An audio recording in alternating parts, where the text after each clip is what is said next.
हरे कृष्णा। द्विवेदी के सभी दर्शकों का मैं आज के वीडियो में स्वागत करती हूँ और वे सभी लोग जो पहली बार हमारे चैनल से जुड़ रहे हैं, हम अपने चैनल पर वैदिक कल्चर, हिस्ट्री, लाइफस्टाइल, वैदिक साइंस से रिलेटेड वीडियोस अपलोड करते हैं जो स्क्रिप्चर्स पे बेस्ड होते हैं। तो चलिए बिना विलंब किए बढ़ते हैं आज के वीडियो की तरफ। आज का वीडियो है चतुर्मास की तैयारी के बारे में। चतुर्मास जैसा कि नाम सुनकर ही लग रहा है, 4 मास मतलब 4 मंथ्स। ये पांचांग, हिंदू पांचांग के अनुसार भक्तिमय कार्यों में संलग्न होने का सबसे अच्छा समय माना जाता है। हर साल ये 4 महीनों के लिए मनाया जाता है, परंतु इस साल क्योंकि अधिक मास, जिसे काफी सारे लोग पुरुषोत्तम मास और मल मास के नाम से जानते हैं, वो भी इसमें ऐड हुआ है, इसलिए ये लगभग 5 महीनों के अवधि के लिए मनाया जाएगा। अब जानते हैं इसकी तिथि के बारे में, क्योंकि काफी सारे भक्त इसे जो चतुर्मास है इसकी ड्यूरेशन को देवशयनी एकादशी से देव उत्थापन एकादशी तक 4 महीनों के लिए मनाते हैं। तो जो लोग इसे एकादशी टू एकादशी मनाते हैं उनके लिए कल से शुरू हो रहा है, और कुछ भक्त इसे आषाढ़ मास की गुरु पूर्णिमा से मनाते हैं। उनमें से मैं भी एक हूँ। तो ये हम सभी के लिए 3 जुलाई को शुरू होगा और ये अंत में होगा कार्तिक पूर्णिमा के दिन। तो ये 4 मंथ्स का पूरा टाइम पीरियड होता है चतुर्मास का, परंतु जैसा हमने बताया इस बार ये 5 मंथ्स तक जाएगा। इस तिथि के ड्यूरेशन में भगवान विष्णु योग निद्रा में शयन करते हैं, इसीलिए इसे कहा जाता है देव शयनी एकादशी, जो कल हम मनाने वाले हैं। इन 4 महीनों या इस साल जो 5 महीने हैं, इस समय के दौरान चतुर्मास हम कह लेते हैं। चतुर्मास के दौरान कोई भी मांगलिक कार्य नहीं किया जाता, जैसे शादी के मुहूर्त नहीं निकलते, गृह प्रवेश के मुहूर्त नहीं निकलते इत्यादि। परंतु अगर आध्यात्मिक दृष्टिकोण से देखा जाए तो ये अपने आप को आध्यात्मिक रूप में अपग्रेड करने का सबसे खूबसूरत समय होता है। सबसे ज्यादा भक्ति इस चतुर्मास में ही की जाती है। इंडियन ज्योग्राफी के अनुसार ये 4 महीने वर्षा ऋतु का समय होता है। ये वर्षा ऋतु है हम सभी के लिए।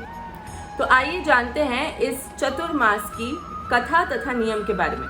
श्रीमद् भागवतम में वर्णन मिलता है कि ऋषभदेव अपने पुत्र को अपने अस्तित्व की शुद्धि हेतु तपस्या करने की सलाह देते हैं, और इसके दौरान वो बताते हैं कि किस प्रकार इस व्रत का कठोरता से पालन करते हुए आप भगवान को प्रसन्न करके अपने भगवत मार्ग को प्राप्त कर सकते हैं।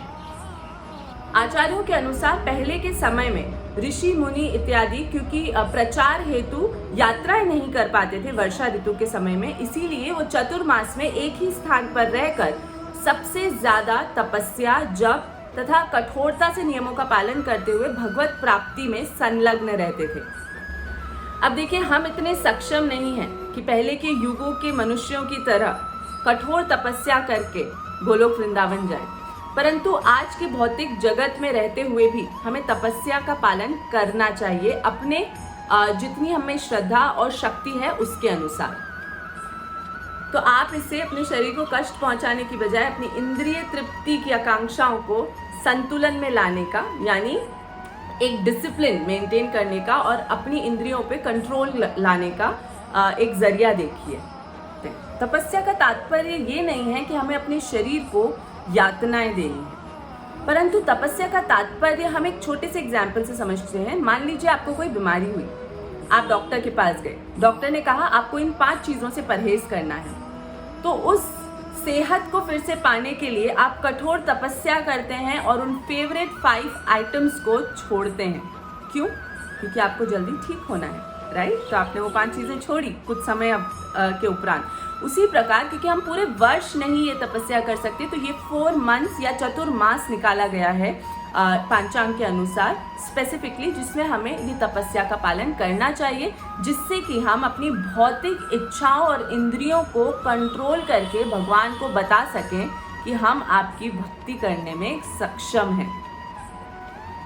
चतुर्मास के उपरांत 4 माह आते हैं, जिनमें से सबसे पहला होता है श्रावण। तो श्रावण मास में हमें साग मतलब हरे पत्तेदार सब्जियों का सेवन वर्जित माना गया है, तो वो नहीं करना चाहिए। दूसरा आता है भाद्रपद, जिसमें हमें दही का सेवन नहीं करना चाहिए। तीसरा माह आता है अश्विन, जिसमें हमें दूध का त्याग करना चाहिए, और चौथा आता है कार्तिक मास, जिसमें हमें उड़द दाल का सेवन नहीं करना चाहिए। देखिए, पहले के ज़मानों में लोग बहुत कठिन परिश्रम और तपस्या करते थे, लेकिन एटलीस्ट हम इतना कुछ तो कर ही सकते हैं। इसी के अलावा अपनी श्रद्धा और अपनी इच्छा के अनुसार कई सारे भक्त अलग अलग प्रकार की तपस्या करते हैं। जैसे कुछ लोग एक समय का भोजन छोड़ते हैं, कुछ लोग जितनी भी एकादशी इस चतुर्मास में पड़ रही है उसको निर्जल रखते हैं, कुछ लोग अपनी सबसे प्रिय व्यंजन या मिठाई को छोड़ते हैं। तो इस तरह से अलग अलग लोग इसे अपनी श्रद्धा और शक्ति के अनुसार करते हैं। देखिए, अगर आपको कोई मेडिकल या फिजिकल रीजन है तो मैं आपको सजेस्ट करूंगी कि आप प्लीज़ अपने डॉक्टर की गाइडेंस में ये सारा कार्य करें, क्योंकि आप अपने शरीर और सेहत के जिम्मेदार खुद ही हैं। तो आप क्या करना चाहिए हमने बता दिया है, लेकिन क्या आप कर सकते हैं ये आपके ऊपर डिपेंड करता है। जैसे हमने मल्टीपल टाइम्स इस वीडियो में बोला है कि ये चतुर्मास आध्यात्मिक उन्नति के लिए बनाया गया समय है, जिसे गौरांग महाप्रभु भी फॉलो किया करते थे। तो देखिए, इस माह में हमें ज़्यादा से ज़्यादा जाप करना चाहिए। तपस्या के लिए हमने वैसे भी काफ़ी सारी चीज़ें बता दी है। उसके अलावा आप डीटी वर्शिप करें, हर रोज़ ब्रह्म मुहूर्त में उठ के ज़्यादा से ज़्यादा शास्त्र अध्ययन या जपा करें।